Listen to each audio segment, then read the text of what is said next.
नमस्कार। Question number example number 2.12 है the period of oscillation of a simple pendulum is t is equals to 2 pi root under l by g। तो measured value of l is 20.0 centimetre known to 1 mm accuracy, उसका accuracy 1 mm है and time for 100 oscillation of the pendulum is found to be 90 second using a wrist watch of 1 second resolution। तो 1 second resolution का उसका time में जो है मतलब कि 100 ऑसिलेशन होता है 90 सेकंड में। तो क्या होगा इसका, what is the accuracy in the determination of G, small G का जो वैल्यू है उसमें उसको डिटरमाइन करने में एक्यूरेसी कितना होगा।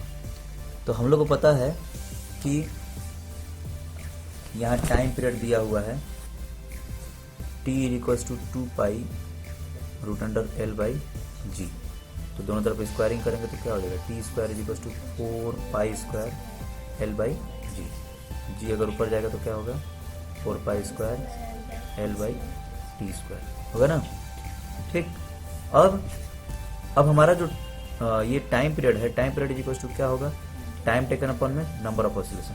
मतलब कि ऑसिलेशन, जैसे मान लीजिए कि ऑसिलेशन हो रहा है, ये पेंडुलम है तो इसका जो ऑसिलेशन हो रहा है, ठीक है, तो number of times, number of मतलब कि टाइम पीरियड का मतलब क्या होता है कि एक बार में बताया गया था पिछले एक क्लास में कि एक यहाँ से यहाँ गया फिर वहाँ से फिर यहाँ आया, तो इतना एक बार एक ऑसिलेशन कंप्लीट हुआ। तो एक ऑसिलेशन कंप्लीट करने में जितना टाइम लगता है उसको क्या बोलते हैं, टाइम पीरियड। तो मान लीजिए कि 20 सेकंड में 50 ऑसिलेशन कंप्लीट कर रहा है, तो 50 ऑसिलेशन कंप्लीट कर रहा है तो 20 अपॉन में 50, तो एक का टाइम पता चल जाएगा, है ना, कि एक में कितना टाइम लग रहा है। तो वही चीज है मतलब टाइम पीरियड। तो टोटल टाइम टेकन अपॉन में नंबर ऑफ ऑसिलेशन, ये t/n हो जाएगा। फिर उसके बाद जो है तो इस डेल्टा टी इक्वल्स टू क्या होगा, डेल्टा टी मतलब टाइम पीरियड, उसमें change in time period equals to क्या हो जाएगा, डेल्टा स्मॉल टी अपॉन में एन, है ना। तो कहने का मतलब अगर आप ऐसा करेंगे, डेल्टा टी बाई टी करेंगे, तो डेल्टा टी अपॉन में टी जब करेंगे तो क्या होगा, एन से एन कैंसिल हो जाएगा, क्या बचेगा, डेल्टा स्मॉल टी अपॉन में टी, है कि नहीं, एन से एन कैंसिल हो जाएगा तो delta small T upon T बचेगा। डेल्टा टी अपॉन में अगर टी आप करते हैं तो, है कि नहीं, ठीक। और फिर उसके बाद errors in L and T R the least count error. ये जो एल और टी में जो एरर है वो क्या है, लीस्ट काउंट एरर है ना जी। एल 20 सेंटीमीटर का था, उसका एक्यूरेसी 1 mm एक्यूरेसी है उसका, ठीक। और 100 ऑसिलेशन उसमें था टाइम, तो फिर उसमें जो है टाइम 100 ऑसिलेशन था तो फिर उसमें 90 सेकेंड उसमें वो लग रहा है, ठीक है। 100 ऑसिलेशन में 90 सेकेंड मतलब कि पाया गया उसमें, तो ये सब में डिफरेंस है, मतलब उसके लिस्ट काउंट में एरर है। तो लिस्ट काउंट का एरर हम लोग कैसे निकालेंगे, तो हम लोग का जो डेल्टा जी जो है उसमें क्या बोलते हैं कि जो हमारा जी का मतलब क्या है, एक्सेलरेशन ड्यू टू ग्रेविटी, तो उसमें क्या उसका एक्यूरेसी कैसे पता करेंगे, तो डेल्टा जी अपॉन में जी, है कि ना, डेल्टा जी अपॉन में जी। तो डेल्टा जी अपॉन में जी क्या हो जाएगा, ये था ना क्या बोलते हैं, एल अपॉन में T square, L by T square था ना, जी इज इक्वल टू क्या था 4 pi square L by T square, है ना। तो ये दोनों है कि नहीं, ये दोनों चीज है, तो ये क्या हो जाएगा, ये मतलब डेल्टा जी बाई जी क्या हो जाएगा, डेल्टा एल अपॉन में L plus delta T upon में टी, है कि नहीं, डेल्टा एल बाई एल और डेल्टा टी अपॉन में टी, है ना। तो डेल्टा एल क्या है, डेल्टा एल क्या है 1 mm, डेल्टा एल क्या था 1 mm था ना, 1 mm दिया था उसमें, यहाँ पर दिया है कि 1 mm उसका जो है वो 1 mm एक्यूरेसी है, known to 1 mm accuracy L. तो ये डेल्टा एल क्या हो जाएगा 1 mm यानी कि 0.1 सेंटीमीटर होगा ना, अपॉन में एल कितना दिया हुआ है 20, एल तो 20 दिया हुआ है 20.0 centimetre, plus delta T delta T कितना है, तो 1 है, 1 सेकेंड रिजोल्यूशन है उसका, 90 सेकेंड का, मतलब उसका 1 सेकेंड रिजोल्यूशन है। डेल्टा टी क्या हो जाएगा 1 सेकेंड, और टी टाइम कितना दिया हुआ है 90 सेकेंड, तो 1/90 है कि नहीं। और ये क्या है, ये जो था टी स्क्वायर था ना, इसलिए 2 इंटू डेल्टा टी अपॉन में टी, है कि नहीं। तो यहाँ पर हमको क्या करना पड़ेगा, 2 से इंटू करना पड़ेगा, क्योंकि स्क्वायर था ना यहाँ पे टी स्क्वायर। तो ये हो जाएगा 0.1 अपॉन में 20 प्लस 2/90, है कि नहीं। तो ये 1/200 हो गया प्लस 2/90 होगा, फिर दोनों को प्लस करना है कि नहीं, है ना। 1800 एलसीएम, 200 से 1800, 9 टाइम्स 9 प्लस 90 से 20 टाइम्स 20 इंटू 2 40, ये हो गया 49/1800। ठीक, अब इसको 49/1800 हो गया। अब इसको क्या करेंगे, हाँ डिवाइड कर देंगे 1800 से इसको। तो कुछ मत करिए, 49 को 18 से डिवाइड कर दीजिए, इंटू ये 1/100, यानी कि 1/100 जो है ये 49 को 18 से डिवाइड करेंगे, इंटू 1/100 जो है ये 10 का पावर -2 हो जाएगा। ठीक, 18 से डिवाइड करिए, 18 2 जा 36, है ना। ठीक है, फिर 13 हो गया, 13 तो पॉइंट लगा देंगे। ठीक है, पॉइंट लगा करके फिर क्या हो जाएगा 130, तो 7 टाइम्स में, ठीक है 126, फिर 4 आ गया तो 40 हो जाएगा, तो फिर मतलब कि 2 टाइम्स, तो मतलब हो गया। अब एरर है तो ज़्यादा थोड़ी दिखाना है, ठीक है। तो 2.72 हो गया, फिर ये पॉइंट मतलब -2 है, 10⁻² है। अब इसको परसेंट में कन्वर्ट करेंगे तो 2.72 इंटू ये 10⁻² इंटू ये 100, यानी कि 10⁻², और ये -2 कट करके 10 का पावर 0 हो जाएगा, यानी कि 2.7%, या फिर लगभग 3%, ऑलमोस्ट, समझे, यही है। तो ये हो गया आपका आंसर। अब एग्जाम्पल नंबर 2.10 एक बार हम लोग देख लेते हैं। 2.10 में क्या कहता है, R1 दिया हुआ है, 2 resistors of resistance R1 is equal to 100 ±3, और R2 इज इक्वल टू 200 ±4। ये R1 2 रेजिस्टेंस है, ये ओम है और ये भी ओम है, 100 ±3 ओम, और ये 200 ±4 ओम। तो कहता है कि एक बार सीरीज में कनेक्ट किया गया है और एक बार पैरेलल में कनेक्ट किया गया है, ठीक है, सीरीज और पैरेलल में कनेक्ट किया गया है। और ये कहता है कि find the equivalent resistance of the series combination and parallel combination. Equivalent resistance पता करना है सीरीज और पैरेलल का, ठीक है। क्या करेंगे, आपको पता है कि इक्विवेलेंट रेजिस्टेंस इन सीरीज क्या होता है, R1 + R2, और पैरेलल में क्या होता है 1/R' is equal to R1 + R2, और 1/R' इज इक्वल टू, इसमें पैरेलल में क्या होता है 1/R1 + 1/R2। ठीक, तो ये दो दिए हुए हैं और उनमें कुछ एरर भी है, तो उसको फिर सीरीज में निकाल लीजिए और एक बार पैरेलल में निकालिए। तो उसके लिए हम लोग क्या करेंगे,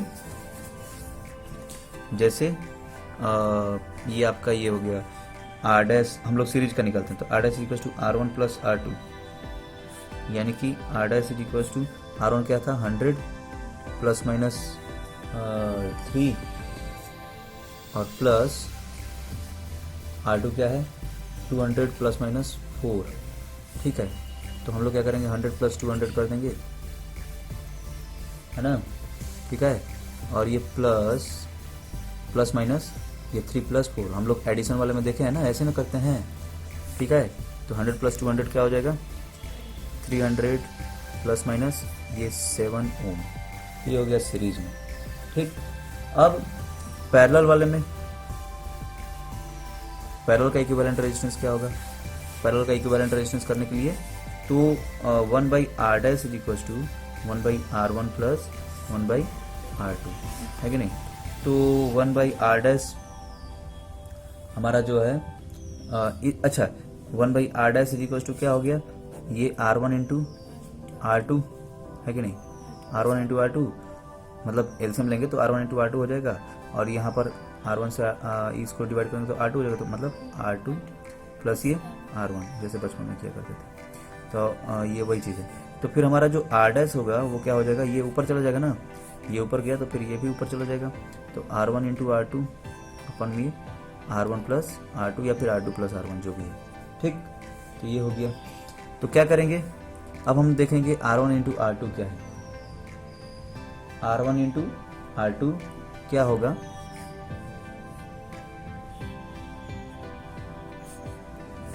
हंड्रेड इंटू 200, R1 100 दिया और ये R2 200 दिया, अपॉन में ये 100 प्लस 200, तो ये हो जाएगा 100 इंटू 200, 200 अपॉन में ये 300, 2 0 से 2 0 कट गया, यानी कि 200 अपॉन 3, ये R' हो गया हमारा 200 अपॉन में 3 ओम, समझे। ये इक्विवेलेंट रेजिस्टेंस आ गया। फिर कहता है इसमें जो है ये, अच्छा ये तो ठीक है, लेकिन इसमें ये तो हम लोग निकाल लिए, लेकिन इसका जो है इसमें प्लस माइनस करके एरर कितना आएगा वो भी तो बताना पड़ेगा। तो उसके लिए हम लोग क्या करेंगे, डेल्टा हमको पता है कि 1/r' is equal to 1/r1 plus 1/r2 है। तो जो हम लोग प्रोडक्ट और डिवाइड करने वाला जो हुआ करता था, तो डेल्टा R' अपॉन में ये क्या हो जाएगा, R स्क्वायर, R' का square is equal to delta R1 upon में ये R1 स्क्वायर प्लस ये डेल्टा R2 अपॉन में R2 स्क्वायर, ठीक। तो ऐसा ठीक है, ठीक है, हाँ। तो अब क्या करेंगे, ये जो R' स्क्वायर है उसको हम लोग उधर भेज देंगे, इंटू कर देंगे। तो डेल्टा R' हमको निकालना था, डेल्टा R' इक्वल टू वो जो R' का स्क्वायर उधर, ये R' है ना, R' का स्क्वायर, इस R' के स्क्वायर को पूरे में, इस पूरे में इंटू कर देंगे, उस पूरे में इंटू कर देंगे ऊपर। तो R' का square into delta R1 upon ये R1 का स्क्वायर, ठीक है, प्लस R' का स्क्वायर, सॉरी R' का स्क्वायर इंटू ये डेल्टा R2 अपॉन में ये R2 का स्क्वायर, ठीक। तो R' का स्क्वायर, यहाँ पर R' क्या आया है 200 अपॉन में 3 उसका होल स्क्वायर है ना, इंटू डेल्टा R1 क्या था, डेल्टा R1 था हमारा प्लस माइनस 3 था, तो 3 हो गया, 3 अपॉन में R1 क्या था 100 का स्क्वायर, प्लस ये R' का स्क्वायर 200 अपॉन में 3 का whole square into delta R2, ये क्या हो जाएगा 4 अपॉन में ये 200 का स्क्वायर, ठीक। तो ये हो जाएगा 200 इंटू 200 अपॉन में ये 3 3 9 इंटू ये 3 अपॉन 100 इंटू 100, ये 2 0 से 2 0 ये कट गए ना, ये 2 0 से 2 0, ये 2 0 से 2 0, ठीक। 3 से ये 9 टाइम्स, फिर प्लस 200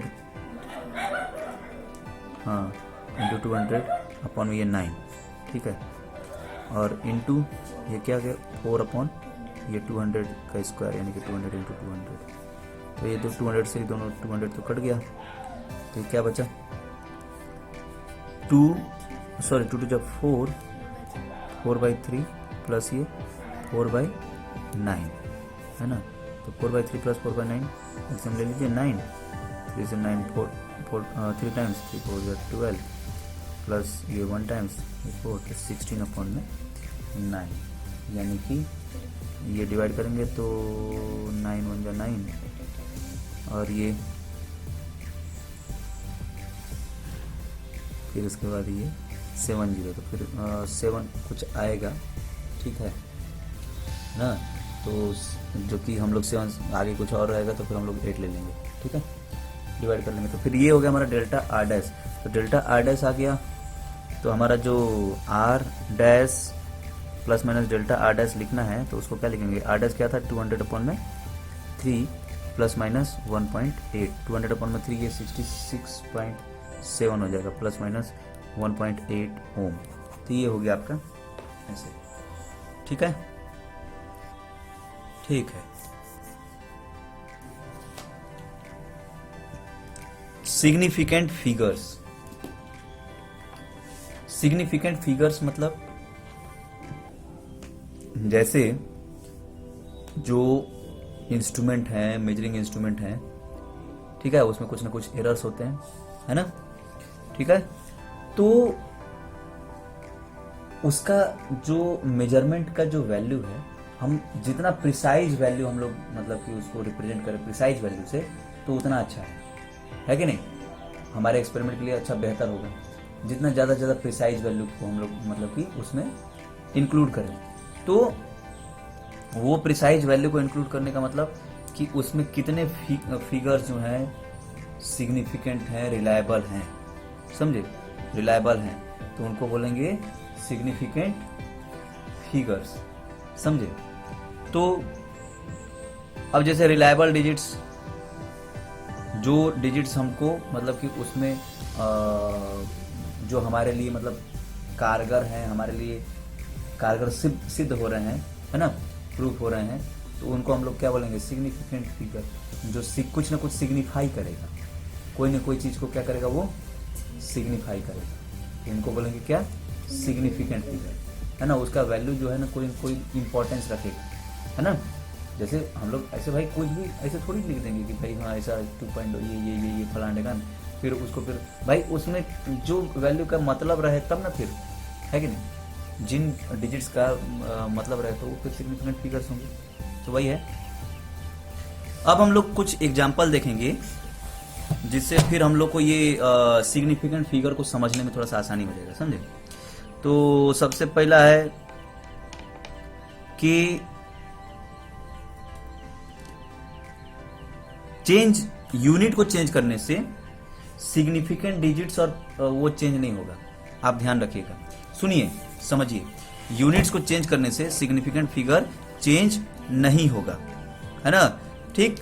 जैसे एक लेंथ का एग्जाम इसमें दिया हुआ, लेंथ 2.308 सेंटीमीटर दिया है, ठीक है, ठीक है। सबसे पहला सिग्निफिकेंट फिगर का रूल है कि यूनिट चेंज करने से उसका सिग्निफिकेंट फिगर चेंज नहीं होगा।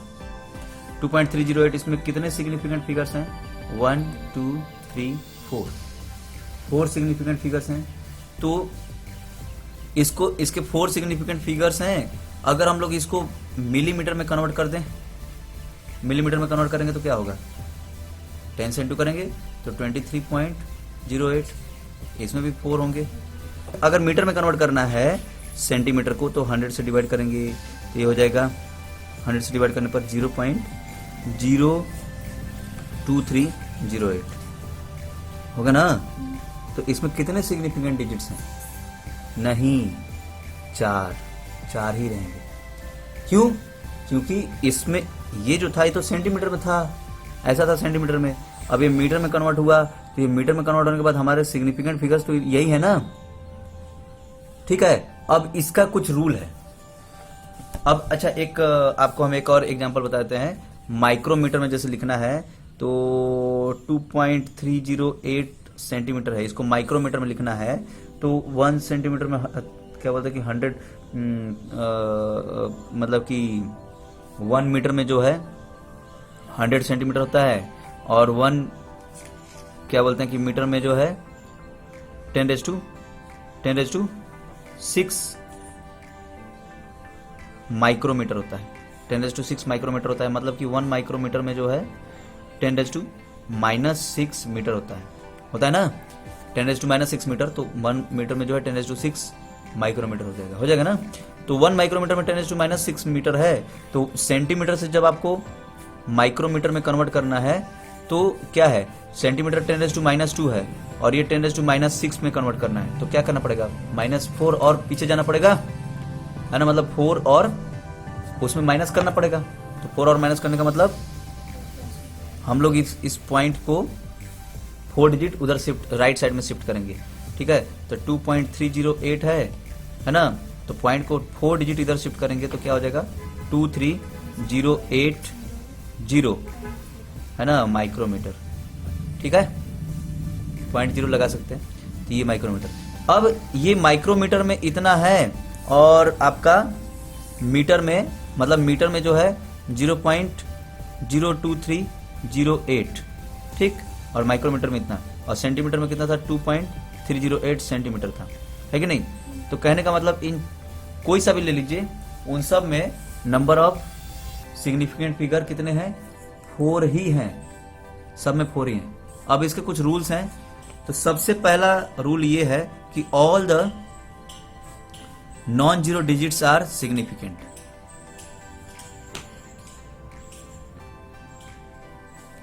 तो all the non zero digits are significant, सारे के सारे नॉन जीरो डिजिट्स जो हैं वो सिग्निफिकेंट होंगे, है ना, ठीक।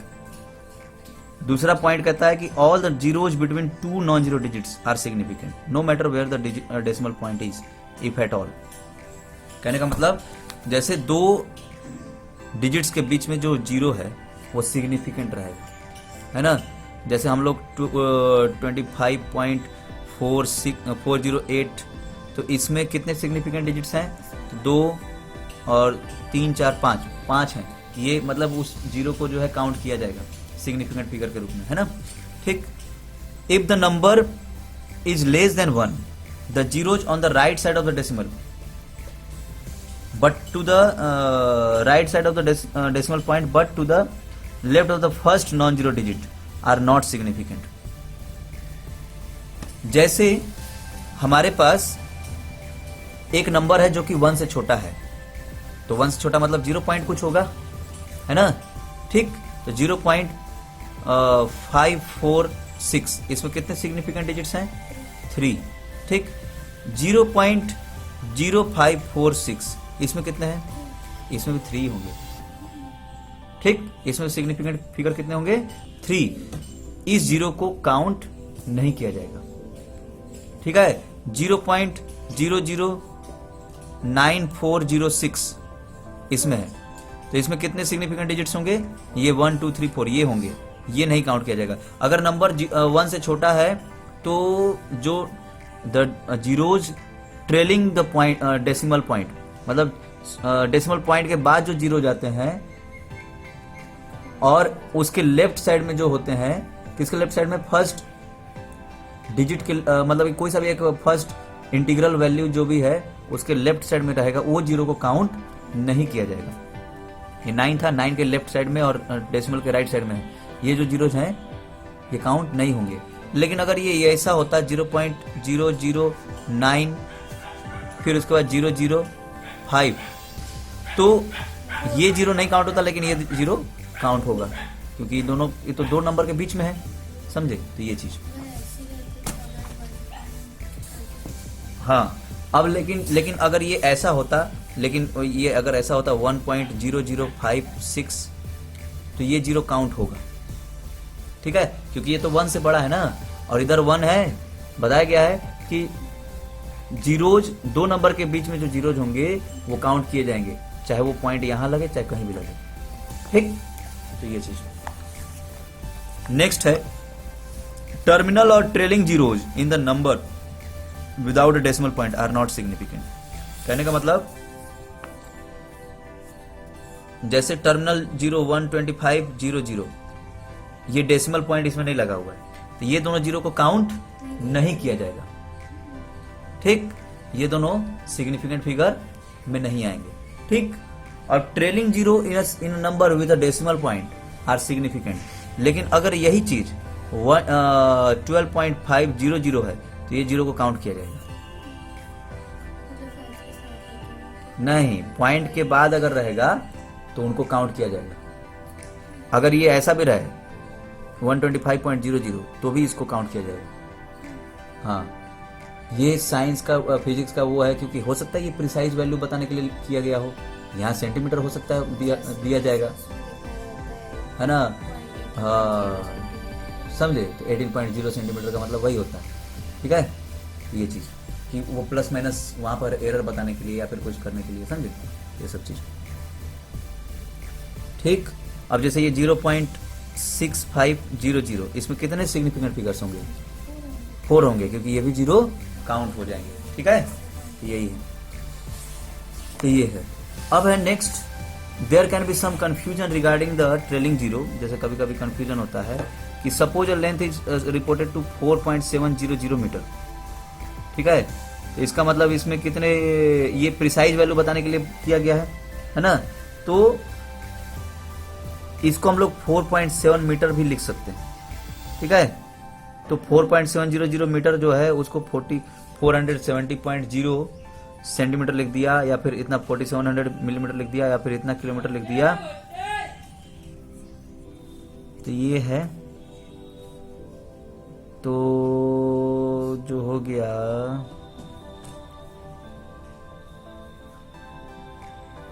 ठीक है। तो कुछ भी हो, इसमें 4 ही सिग्निफिकेंट फिगर होंगे, ठीक है। अब है थर्ड है, हाँ मतलब वो नंबर तो ज्यादा रहेगा तो उसके अनुसार। अब ये बोलने वाली बात थोड़ी है, वो तो फिर कट करेंगे।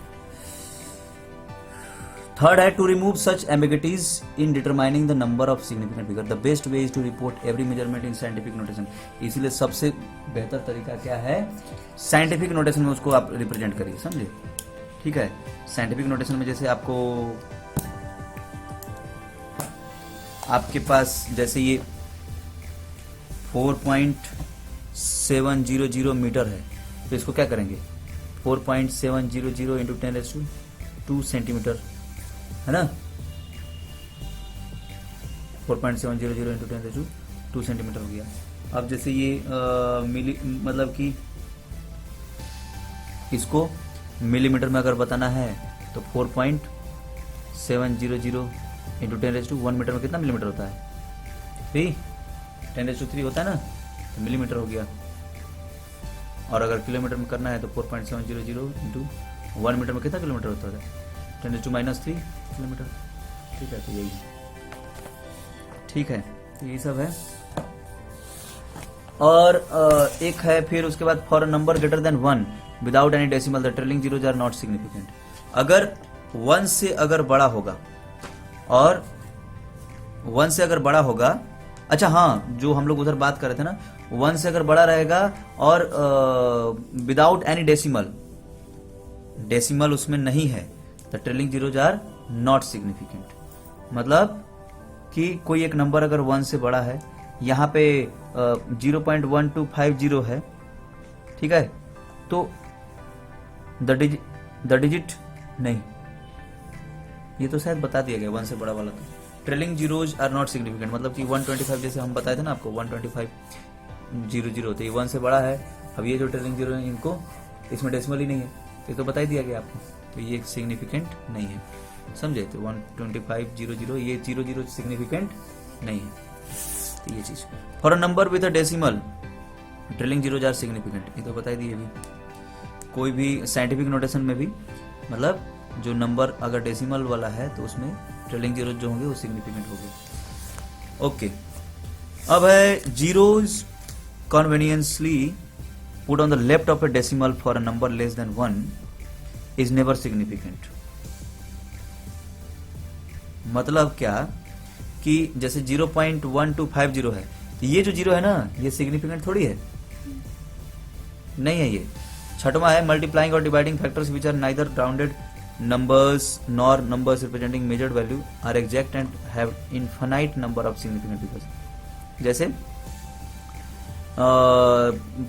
कोई एक फैक्टर है 2 इसका कोई फैक्टर, जैसे 2 पाई आर, तो 2 जो है एग्जैक्ट नंबर है and can be written as 2.0 या फिर 2.00 या फिर 2.000 या फिर 2.0000000 इंफिनिटी तक।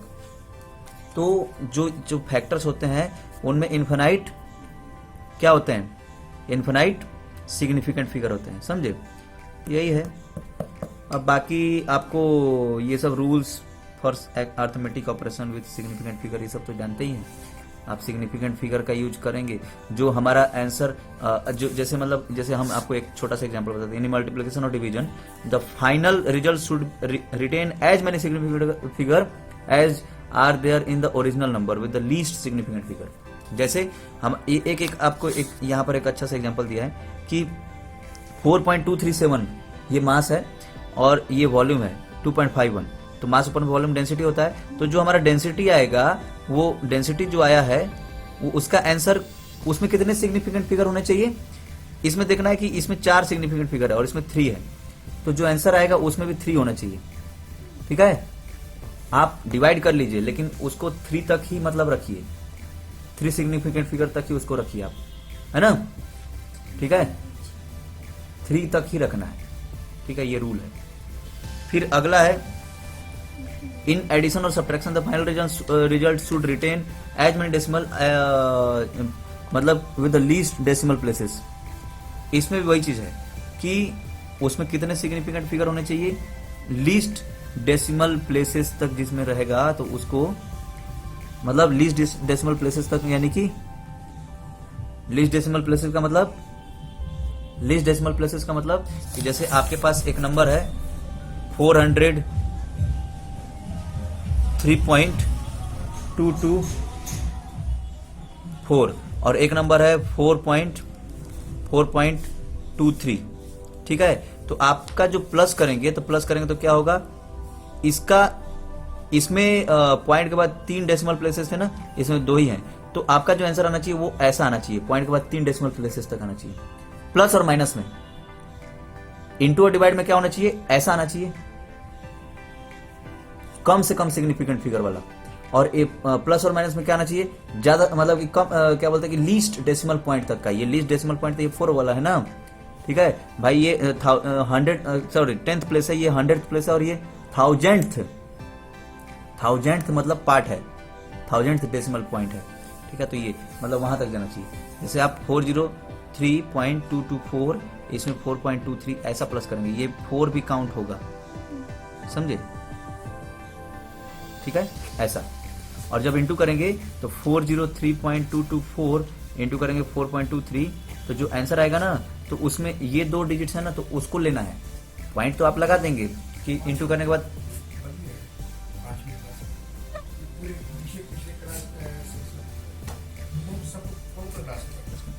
तो समझे। तो ये जो है, जब आप इंटू करेंगे, इंटू करने के बाद आपका जो आंसर आएगा वो, उसमें आप कितना भी, जैसे मान लीजिए 1 2 3 4 5 डिजिट के पहले आप पॉइंट लगा देंगे। ठीक है, ठीक है ना, 5 डिजिट के पहले आप पॉइंट लगा देंगे, लेकिन पॉइंट के बाद आपको जैसे और आपको 3 सिग्निफिकेंट फिगर्स को ही लेना है। ठीक है, यहाँ पर ये 3 सिग्निफिकेंट फिगर है, तो आपको 3 सिग्निफिकेंट फिगर को ही लेना है। ठीक है, तो ऐसे करके ये हो गया। अब राउंडिंग ऑफ अनसर्टेन डिजिट, आप लोग इसके बारे में तो थोड़ा बहुत जानते होंगे, राउंडिंग ऑफ के बारे में। जैसे 2.745 है। ठीक है, तो अगर rounding off up to 3 significant figure अगर करना है तो क्या करेंगे, यहाँ पर जो 5 है इसको हम लोग राउंड ऑफ करके 2.74 लिख देंगे। ठीक है, ठीक। अगर ये जो 4 अगर ऑड रहता तो ये 2.75 होता। ये बचपन वाला चीज है।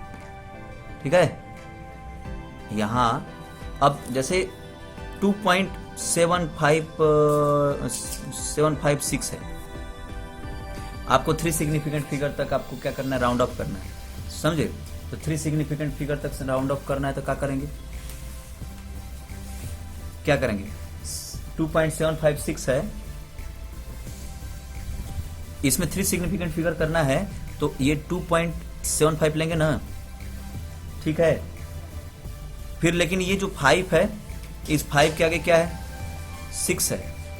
ठीक है, अब ये 6 है, जब इस नंबर के आगे वाला जो डिजिट है वो अगर 5 से बड़ा रहेगा तो इसका जो वैल्यू क्या होगा, बढ़ जाएगा, 1 बढ़ जाएगा, ये हो जाएगा 6, तो 2.76, समझे। तो 2.76 हो गया, तो ये हमारा हो गया 2.76।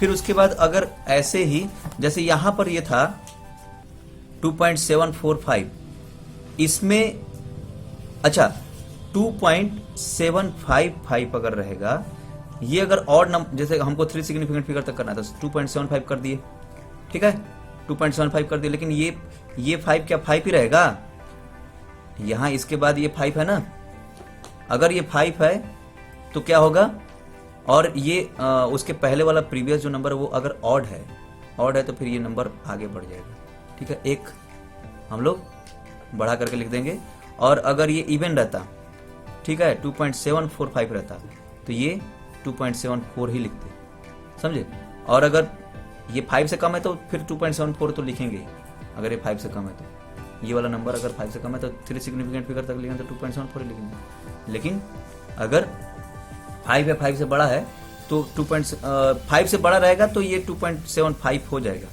5 से अगर ये बड़ा रहेगा, जैसे यहाँ पर अगर 7 है 8 है तो 2.75 हो जाएगा, लेकिन अगर 5 से अगर छोटा है, 5 है या फिर 5 से छोटा है तो 4 ही रहेगा, ठीक, इवन नंबर के लिए, ठीक है, और अगर ऑड नंबर की बात करें तो ऑड नंबर के लिए क्या करेंगे, 5 रहेगा तो भी बढ़ा देंगे, और 5 से बड़ा है तो बढ़ा ही देंगे वो तो, ठीक है, और इवन नंबर में क्या होगा, 5 पे नहीं बढ़ाएंगे और छोटे वाले में भी नहीं बढ़ाएंगे, और बड़ा वाले में तो बढ़ाना ही है, ठीक है, बड़ा वाले में तो फिर एक हमको बढ़ा करके ही लिखना है।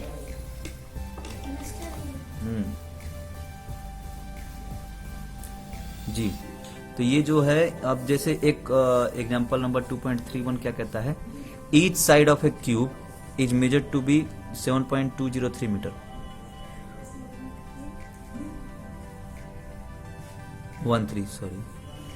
2.203 मीटर, एक उसका क्यूब का साइड कितना है 7.203 मीटर है, ठीक है। What are the total surface area and volume of a cube to appropriate significant figure, तो आपको पता है कि जो वॉल्यूम और क्या बोलते हैं, ये total surface area, total cube का साइड दिया हुआ है, side is equal to 7.203 metre है, तो आपको टोटल सरफेस एरिया आपको पता ही है, 6 इंटू साइड स्क्वायर होता है, 6 इंटू साइड स्क्वायर मतलब 6 इंटू साइड क्या है 7.203 का स्क्वायर, तो हम लोग 6 इंटू क्या करेंगे 7.203 इंटू 7.203 मीटर स्क्वायर। अब आपका जो आंसर होगा ना उसमें कितने सिग्निफिकेंट फिगर होने चाहिए, इसमें क्यूब के साइड में कितने सिग्निफिकेंट फिगर हैं, 1 2 3 4, तो जो आंसर आएगा उसमें भी 4 ही होना चाहिए, क्योंकि ये तो इंटू हो रहा है ना, तो इंटू वाले में अभी बताया था कि मतलब सब लिस्ट जितना रहता है उतना सिग्निफिकेंट फिगर, तो आप इंटू कर लीजिए सबको, इंटू करने के बाद फिर जो आंसर आएगा उसमें 4 सिग्निफिकेंट फिगर ले लीजिएगा, है ना, बस काम खत्म। ओके, अब वॉल्यूम उसी तरह है, वॉल्यूम क्या होता है, साइड क्यूब होता है, तो साइड क्यूब यानी कि side into side into side, तो 203 इंटू 7.203 इंटू 7.203 इंटू करिए, तीनों को इंटू करने के बाद इसमें 4 सिग्निफिकेंट फिगर्स हैं, तो आपको आंसर में भी 4 ही सिग्निफिकेंट फिगर लेने हैं, ठीक है, वैसे यही है। अब 2.14 क्या कहता है, 5.74 gram of a substance occupies इतना सेंटीमीटर क्यूब, ये मास है और ये वॉल्यूम है, express its density by keeping the significant figure in view, तो डेंसिटी निकाल लीजिए मास अपन में वॉल्यूम, तो मास अपन वॉल्यूम करके फिर उसके बाद जो है जैसे ये निकाला है मास बाय वॉल्यूम, फिर उसमें इसमें जो वॉल्यूम वाला है उसमें 2 ही सिग्निफिकेंट फिगर हैं, तो आपका जो आंसर रहेगा उसमें 2 ही सिग्निफिकेंट फिगर होना चाहिए, ठीक, यही है। अब कहता है रूल्स फॉर, अब अगला टॉपिक है rules for determining the uncertainty in the result of arithmetic calculation, कैसे करेंगे, जैसे length breadth of a thin rectangular sheet are measured, अगर एक पतला सा एक एग्जांपल दिया है कि उसमें जो है लेंथ और ब्रेड्थ दिया हुआ है रेक्टेंगुलर शीट का, पतला सा जो है रेक्टेंगुलर शीट है, लेंथ दिया है ब्रेड्थ दिया है, ठीक है, 16.2 सेंटीमीटर और ये 10.1 सेंटीमीटर, ठीक।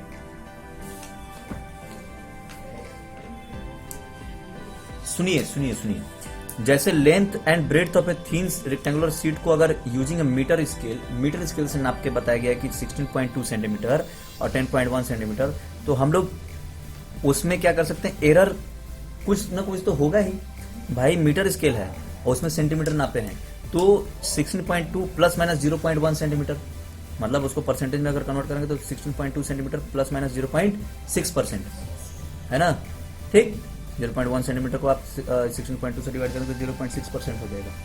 ठीक है, तो ये उसी तरह ब्रेड्थ में 10.1 प्लस माइनस 0.1 सेंटीमीटर है, तो 10.1 सेंटीमीटर प्लस माइनस 1% हो जाएगा, है कि नहीं। ठीक, अब लेंथ इंटू ब्रेड्थ करेंगे, एरिया क्या होता है, length into breadth, length into breadth करेंगे तो फिर एल बी प्लस माइनस ये 0.6 इंटू 1, तो ये 1.6% हो जाएगा। ठीक है, तो ये हो गया आपका 1.6%। अब ये 1.6% मतलब आप इन दोनों को इंटू कर दीजिए, एल को और ये बी को, तो ये वाला नंबर, इसको और इसको इंटू करेंगे तो फिर इससे इसको इंटू करना है और इससे इसको इंटू करना है, इंटू करके फिर ये आ जाएगा, तो ये हो गया।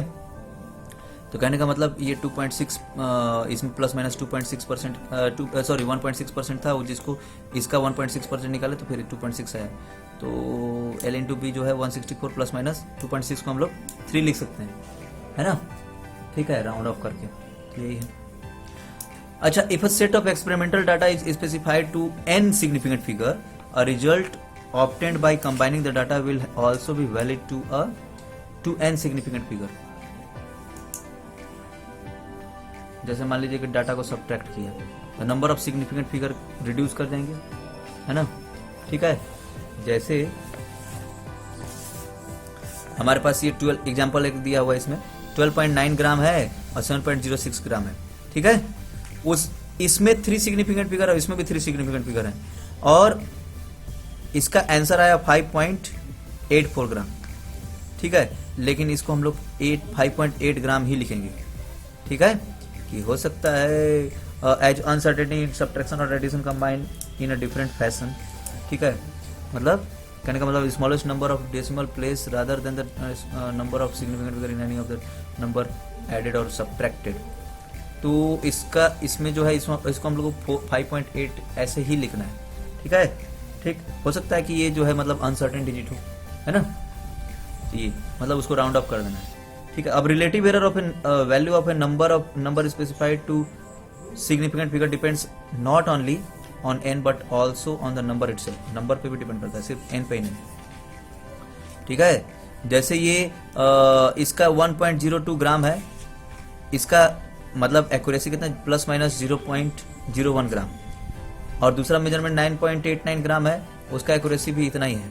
ठीक, तो रिलेटिव इसका मतलब कि ये जो एक्यूरेसी इसका इतना और इसका इतना है, वो दोनों एक ही जैसा थोड़ी है। ये कितना हुआ, उसका कितना परसेंट हुआ, ये इसके लिए कुछ और परसेंट होगा और इसके लिए कुछ और परसेंट होगा। वो तो परसेंटेज तो उसके अनुसार होता है भाई। 100 का 2% और 1000 का 2%, दोनों तो अलग अलग होगा ना, तो वही चीज़ है इसमें। यही है, intermediate results in a multi step computation should be calculated to 1 और मोर significant figure in every measurement than the number of digits in the least precise measurement। ये है मतलब इंटरमीडिएट रिजल्ट वो सबको in multi step computation calculated in 1 और more significant figure. 1 और more significant figure में हम लोग कैलकुलेट कर सकते हैं, लेकिन लास्ट वाला जो होगा वो तो मतलब उसके अनुसार रहेगा, जो हमारा क्वेश्चन रहेगा उसके अनुसार। ठीक है, तो ये हो गया सिग्निफिकेंट फिगर। अब हम लोग देखेंगे डायमेंशन। डायमेंशन क्या होता है और डायमेंशनल फॉर्मूला क्या होता है और डायमेंशनल एनालिसिस क्या होता है। डायमेंशन में क्या है, जैसे डायमेंशनल एनालिसिस अब हम लोग पढ़ेंगे। डायमेंशनल एनालिसिस, डायमेंशन क्या होता है, जैसे ये एक लाइन है, इस लाइन में सिर्फ और सिर्फ लेंथ है, तो इसका सिर्फ और सिर्फ सिंगल डायमेंशन हुआ, एक डायमेंशन हुआ। ठीक, एक ही डायमेंशन हुआ कि एक ही डायमेंशन है। अगर ये रेक्टेंगल है, इसमें लेंथ और ब्रेड्थ दोनों है, तो इसमें कितना हो गया, 2 डायमेंशन। अगर ये क्यूब है, क्यूबॉइड है मान लीजिए, ठीक है, तो इसमें लेंथ ब्रेड्थ और लेंथ है और ये लेंथ है और ये ब्रेड्थ है और ये जो है ये हाइट है, तो क्या हो गया, इसमें 3 डायमेंशन हो गए। बात समझे, तो ऐसे कहने का मतलब लेंथ है, ब्रेड्थ है, हाइट है, तो इसमें क्या चीज हो गया, 3 डायमेंशन। ठीक है, तो ये सब चीज है। अब डायमेंशन में भी लेंथ का जो डायमेंशन है उसको हम लोग L लिखते हैं।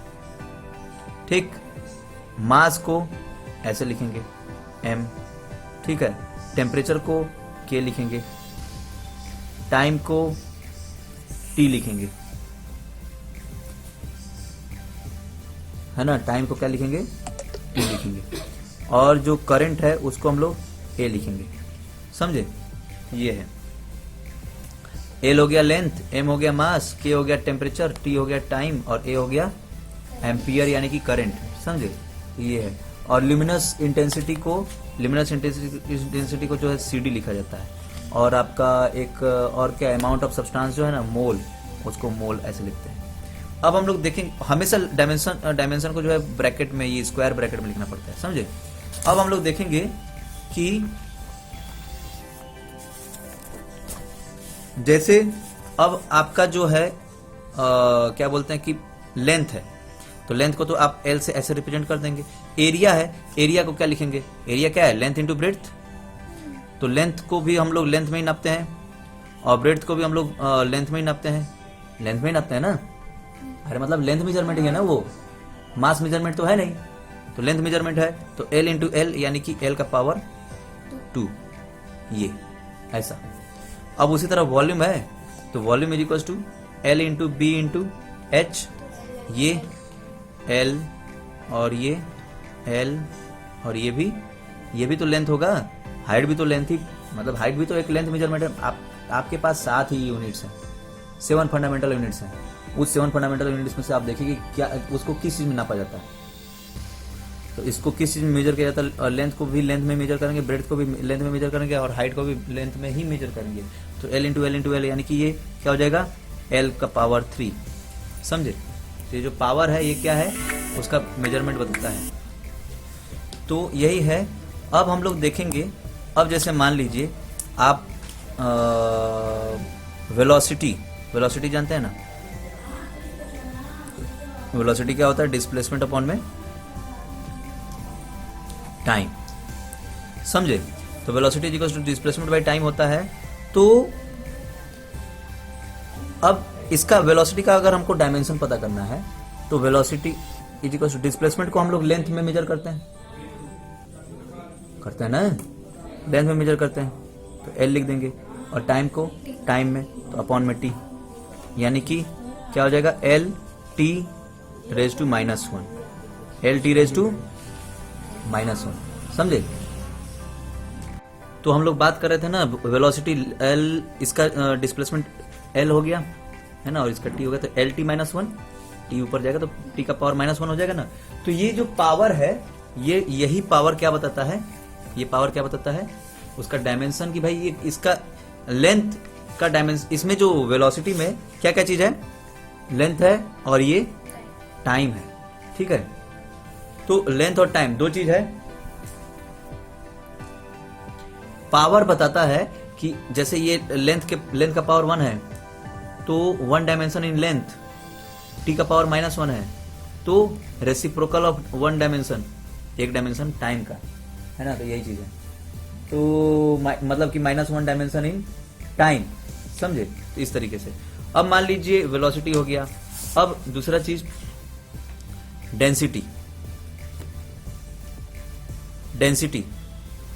डेंसिटी क्या होता है, मास अपॉन में वॉल्यूम।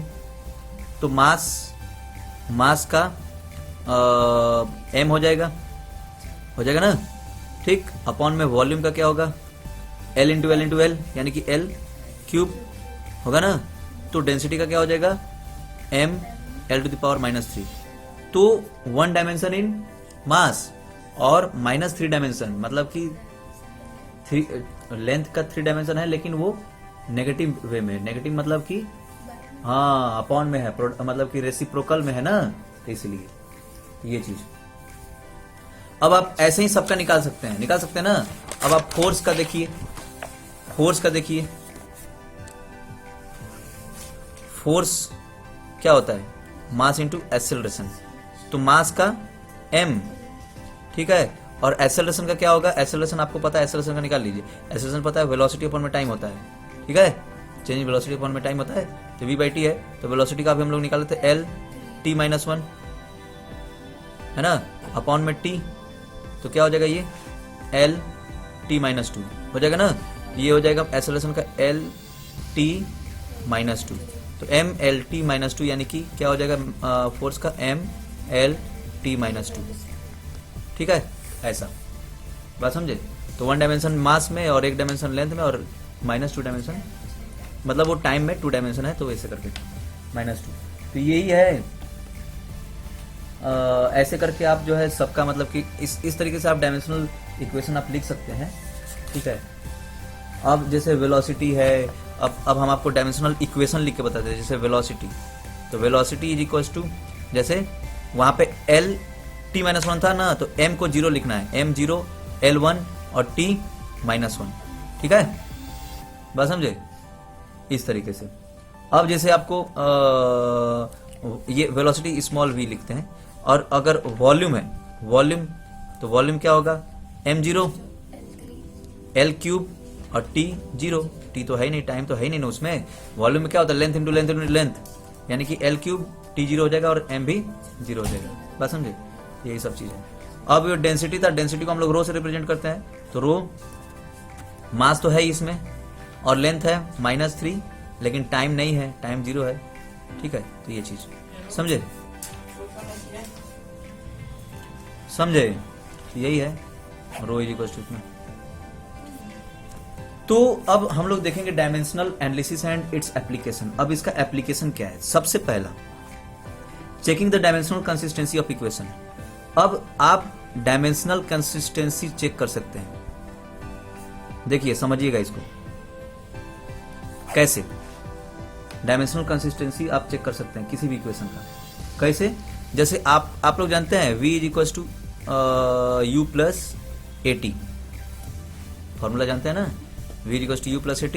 v क्या है, velocity, final velocity, final velocity तो एक वेलोसिटी है, तो ये क्या हो जाएगा, इसका क्या हो जाएगा L(t-1), ठीक, इज इक्वल टू u क्या है, u भी तो एक वेलोसिटी है, वो भी L(t-1) होगा, ठीक है। अब ये at है, तो प्लस at, a क्या होता है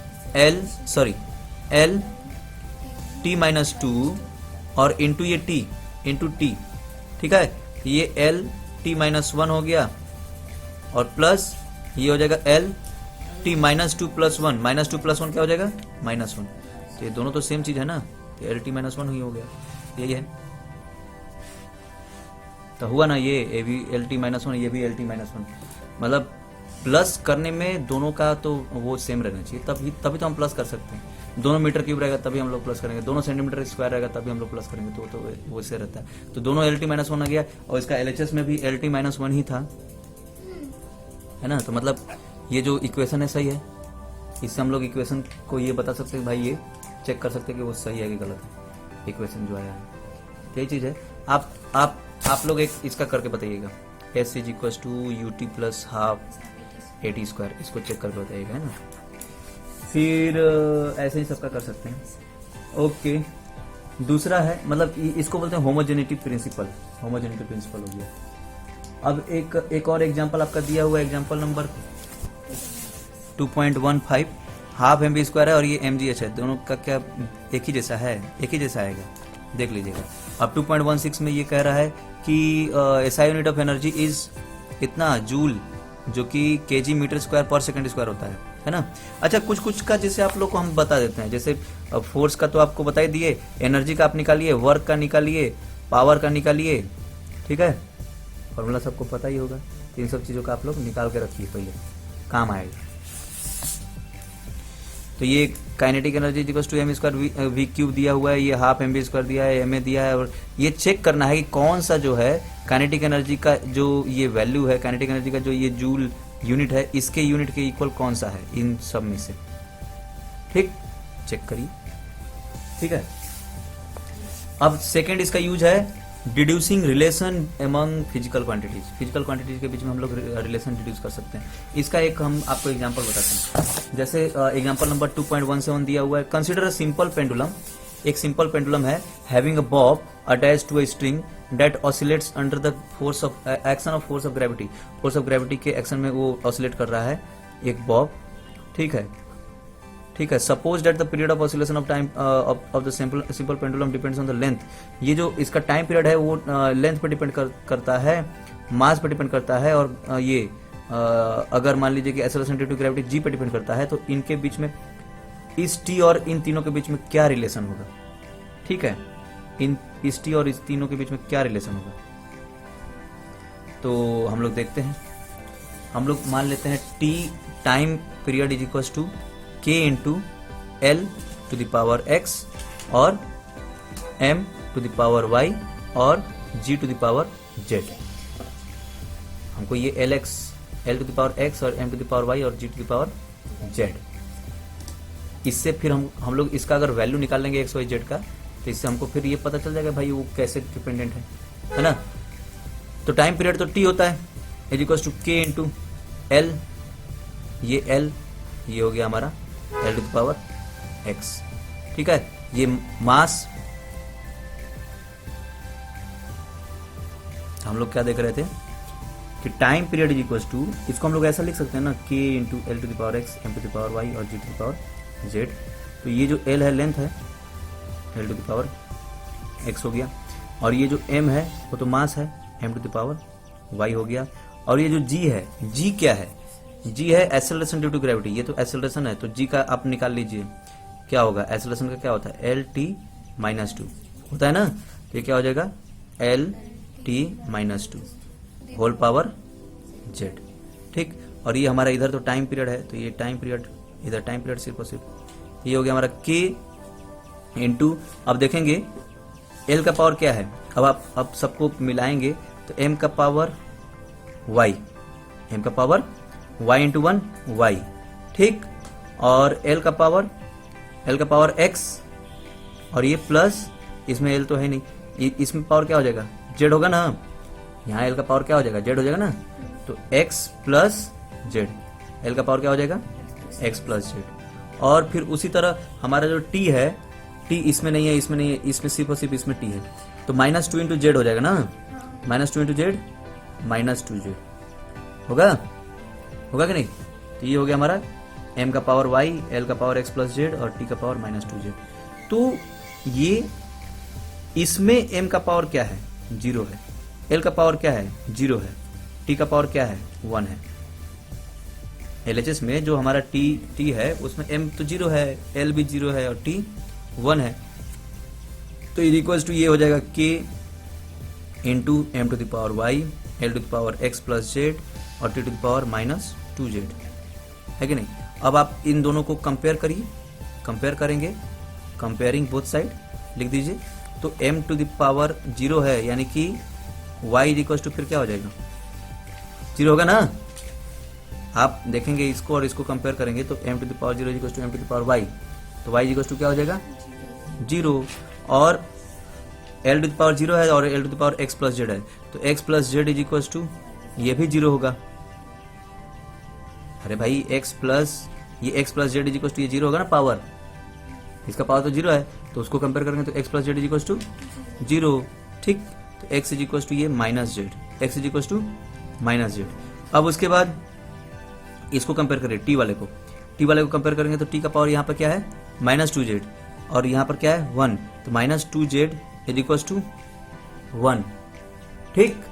तो जेड इज इक्वल टू क्या हो जाएगा माइनस वन बाई टू, क्या हो जाएगा माइनस वन बाई टू, और हमारा ये x फिर जो है x इज इक्वल टू क्या हो जाएगा माइनस जेड आता है, यानी कि माइनस और माइनस वन बाई टू यानी कि वन बाई टू। कोई दिक्कत, तो हमको x भी मिल गया और y भी मिल गया और z भी मिल गया, ठीक।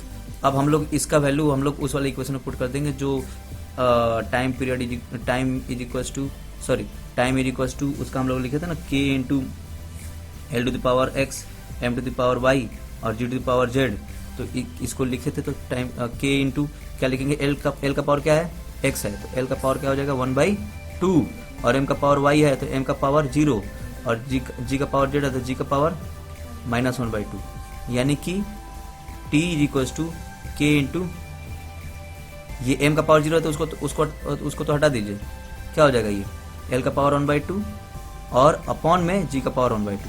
कहने का मतलब क्या हो गया, is equals to k into root under l/g लिख सकते हैं।